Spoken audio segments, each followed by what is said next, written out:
ঈদের ছুটি শেষে আজও রাজধানীতে ফিরছে মানুষ। ঈদের পর অফিস আদালত খুললেও এখনও বন্ধ রয়েছে শিক্ষা প্রতিষ্ঠান। রবিবার থেকে খুলছে স্কুল কলেজ, তাই এতদিন যারা বাড়িতে ছিলেন তারাই ফিরছেন নগরীতে। এ বিষয়ে আরও খবর নিয়ে আমাদের সাথে সদরঘাট থেকে যুক্ত হচ্ছেন সহকর্মী মোহাইমিলুন অপু। অপু, আজ ঢাকায় ফেরা যাত্রীদের কেমন চাপ দেখছেন, কি বলছেন তারা?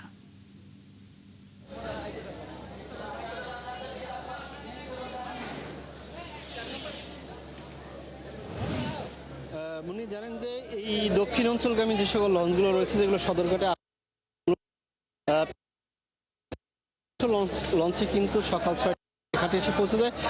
তবে এখনও কিন্তু এই সদরঘাটে আমরা যাত্রীর চাপ দেখতে পাচ্ছি। আমার পিছনে যে লঞ্চটি রয়েছে এটি হচ্ছে পটুয়াখালী থেকে এসেছে এবং যাত্রী দেখতেই পাচ্ছেন যে এখন থেকে এই লঞ্চটি থেকে কিন্তু যাত্রীরা নেমে যাচ্ছেন এবং এই যাত্রীদের সাথে আমরা কথা বলেছি।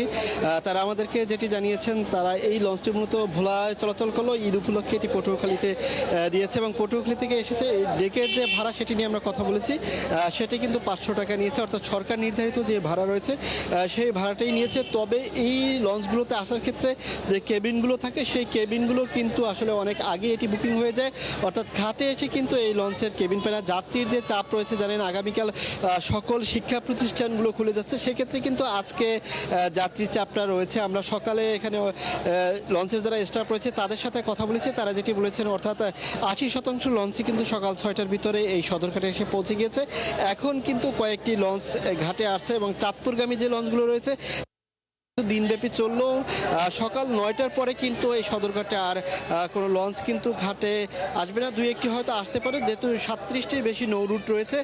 সেক্ষেত্রে মূলত কিন্তু বরিশাল, পটুয়াখালী, ভোলা, পিরোজপুর এইসব রুটের লঞ্চগুলো কিন্তু ইতিমধ্যে ঘাটে এসে পৌঁছে গিয়েছে এবং যাত্রীদের সাথে কথা বলেছি, তাদের যে কথা যেটি এখন এই মুহূর্তে চাপ রয়েছে এবং এই সিট না পাওয়ায় কিন্তু তারা অনেকটা কষ্ট করেই তারা এখানে এসেছেন এবং কেবিনের যাত্রীদের সাথেও কথা বলেছি।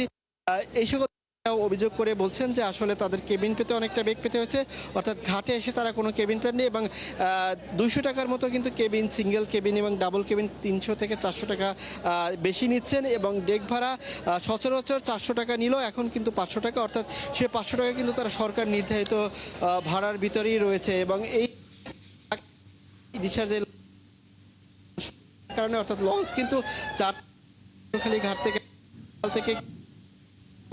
ভোলার ঘাট রয়েছে এবং এছাড়া বরগুনা, পাথরঘাটা অর্থাৎ দক্ষিণ অঞ্চলগামী প্রায় 37টির বেশি নৌ রুটের লঞ্চ চলাচল করে। অর্থাৎ আজকে কিন্তু যাত্রীদের চাপটা সকাল থেকেই ছিল, যেহেতু আগামীকাল শিক্ষা প্রতিষ্ঠানগুলো খুলছেন এবং কর্মজীবী মানুষরাও ফিরছেন, ব্যবসায়ীরা ফিরছেন, বিভিন্ন শ্রেণী পেশার মানুষ কিন্তু ইতিমধ্যে রাজধানীমুখী হচ্ছেন এবং সব মিলিয়ে বলা চলে যে আজকে সারাদিন ব্যাপী অর্থাৎ কালকেও কিন্তু যাত্রীদের চাপ সকালবেলা কিন্তু লঞ্চ স্টাফদের সাথে কথা বলে জানতে পেরেছি। তো আমার কাছে রাজধানী সদরঘাট থেকে রাজধানীমুখী বাড়ি ফেরা মানুষের সবশেষ খবর। মুন্নি, মোহাইমিলুন অপু সঙ্গেই থাকবেন। ঈদের ছুটি শেষে আজও রাজধানীতে ফিরছে মানুষ, এই বিষয়ে খবরাখবর নিয়ে সদরঘাট লঞ্চ টার্মিনাল থেকে মোহাইমিলুন অপু যুক্ত ছিলেন।